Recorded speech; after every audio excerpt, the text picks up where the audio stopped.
आपने सिर्फ ये चेक करना होता है गर्म इंजन पे कि आपका ये जो टैपर्ड स्क्रू है जो कि एडजस्टेड है ये थोड़ा सा इस तरीके से मूव करना चाहिए, ठीक है, गर्म इंजन पर। फासले को देखना पड़ता है कि इनके बीच में गर्म इंजन पर भी थोड़ा सा फासला रहना चाहिए। अगर यहाँ पर खड्डे बने तो इसकी भी टिक की आवाज़ यहाँ पर आ सकती है।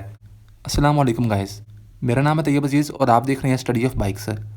टैपर्स की क्लियरेंस को फिलर गेज की मदद से एडजस्ट करने के बाद आपको हमेशा अपनी बाइक को हाई आरपीएम पे यानी कि हाई टेम्परेचर पर लेके जाना है। जब आपकी बाइक का जो इंजन है वो काफ़ी हीटअप हो जाए उसके बाद आपने दोबारा से जो आपका टैपर कवर है उसको खोलना है और मैग्नेट को अपने लेकर आना टॉप पे। उसके बाद आपने चेक करना है कि आपका जो टैपर है इसके अंदर थोड़ी सी प्ले होनी चाहिए, ठीक है। अगर ये थोड़ा सा भी मूव कर रहा है ना तो इसका मतलब है कि आपके जो टैपर्स हैं वो बिल्कुल सही तरीके से एडजस्ट हुए हुए हैं। क्योंकि मुझसे ऐसे बहुत ज़्यादा क्वेश्चन पूछे जाते हैं सर हमारी बाइक जैसी एक हाई टेम्परेचर पर जाती है, गर्म होने के बाद हमारी बाइक का जो इंजन है वो काफ़ी घुट घुट के चलता है, यानी कि जो इंजन है वो जाम होकर चलता है। तो ऐसी सूरत में और भी काफ़ी ज़्यादा जो वजूहत है वो सामने आती है, जैसे कि आपकी बाइक का जो पिस्टन है वो अभी नया है, आपने नया उसमें बोर कराया है, वो सही तरीके से ना हो तब भी ये प्रॉब्लम आती है, वाल्स की भी ये प्रॉब्लम आती है। लेकिन मैक्सिमम केसेस में यही प्रॉब्लम देखने को आती है कि जो आपके टैपर्स की क्लियरेंस है ये सही तरीके से नहीं हुई, ठीक है।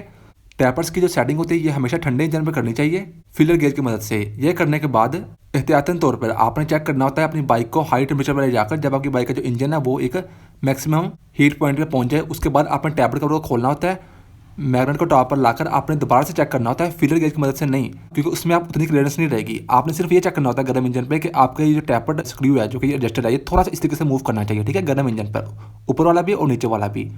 तो इसका मतलब है कि आपकी बाइक के जो टैपर्स है वो इसी तरीके से हुए हैं। अगर ये यहाँ पर हिल नहीं रहे ऐसे गर्म इंजन पर तो इसका मतलब है कि आपकी जो सेटिंग है वो उसी तरीके से नहीं हुई, आप दोबारा से चेक करें, ठीक है। अब ये होता क्यों है इसका मैं आपको बता देता हूँ। इसको जानने के लिए हमें सबसे पहले ये समझना पड़ता है कि हमें टैपर्स की जो सेटिंग है ये करनी ही क्यों पड़ती है। तो बहुत सारे फ्रेंड्स को पता होगा कि जैसे ही जो मेटल होता है, कोई भी मेटल का पार्ट होता है, वो जब गर्म होता है तो थोड़ा सा वो एक्सपैंड होता है, ठीक है। अब ये टैपर्ड होता है उसके नीचे ये वाल होता है।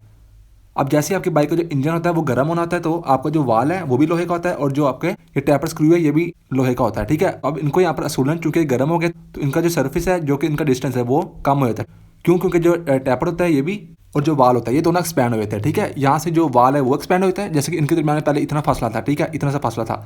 अब गर्मी की वजह से ये भी आगे की तरफ फैल गया और ये जो स्क्रू है ये भी इस तरीके से आगे की तरफ फैल गया, ठीक है। अब इनके बीच का जो फासला है ये कम हो गया है। तो अब ये फासले को देखना पड़ता है कि इनके बीच में गर्म इंजन पर भी थोड़ा सा फासला रहना चाहिए, अदरवाइज आपका जो इंजन है ये काफ़ी ज़्यादा घुट घुट के चलता है। तो अगर इनके दरमियान में फासला थोड़ा सा भी है ना गर्म इंजन पे तो इसका मतलब है आपकी बाइक का टैपर सही है। अब अगर वो फासला इनका थोड़ा सा नहीं है यानी कि आपस में टच हो रहे हैं तो इसका मतलब ये है कि आपका जो ये टैपर स्क्रू है ये गर्म इंजन पर हिलेगा नहीं, ठीक है। तो इसको थोड़ा सा गर्म इंजन पर हिलना चाहिए। अब मैग्नेट टॉप पे करके उसके बाद टैपर्स की एडजस्टमेंट कैसे करनी होती है मैंने उस पर डिटेल से वीडियो बनाई है, वो हमारा टॉपिक नहीं है।